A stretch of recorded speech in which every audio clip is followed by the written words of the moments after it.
First Corinthians 9 discussion.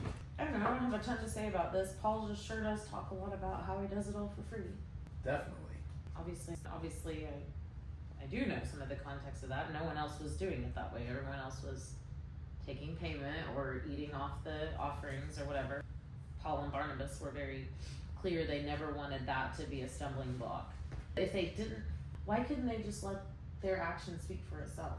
Because he talks a lot about that in his life. He's dealing with a very, very direct problem. This cancer is spreading through a specific group of people. He's dealing very directly and sternly with an issue with this group of people. Mm-hmm. Doesn't mean we can't take something from it and apply it today.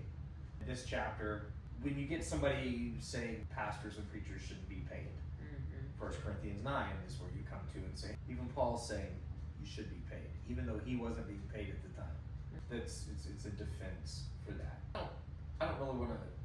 I think people should get paid for their work.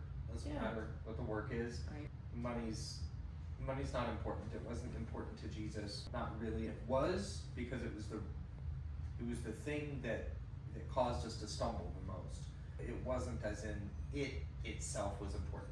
Right. I like 22. Me too. When I am with those who are weak, I share their weakness, for I want to bring the weak to Christ. I try to find common ground with everyone, doing everything I can to save some. This is an opposite picture of what we were seeing in the Gospels from the Pharisees and the Sadducees. They didn't try to find common ground with those that were marginalized, oppressed, fallen into sin, weak. They didn't even want to breathe their same air or walk on their same ground. What are you talking about? It was about being better than, above. We fall into the same trap today of wanting to be better than and above. And I don't mean the actions. Like, when we're sharing in someone's weakness, we don't have to share in bad behavior, like behavior that damages us, right, in order to share in their weakness. I think this comes back to compassion. There's been a lot of talk lately about compassion and how it might be harmful. This is really see yourself in somebody else's shoes, find common ground. You with everyone doing everything you can to save some. You find common ground with everyone. Some of those will come along. They'll come along to God. Everyone will benefit from it. Because if we're all sharing, we don't all have common ground with everyone. We all do, just in our sheer humanity. We're breathing the same air and the blood, same blood is pumping through our veins. We don't all have the same path. I'm not going to be able to reach someone who maybe is an immigrant or an adopted child or something I haven't experienced. I have a unique opportunity to share the common ground I do have. If everyone does that, eventually everyone gets seen and understands we're having a common experience. 100%. I don't really have anything else about that. That's pretty. Just the law, like there's not a.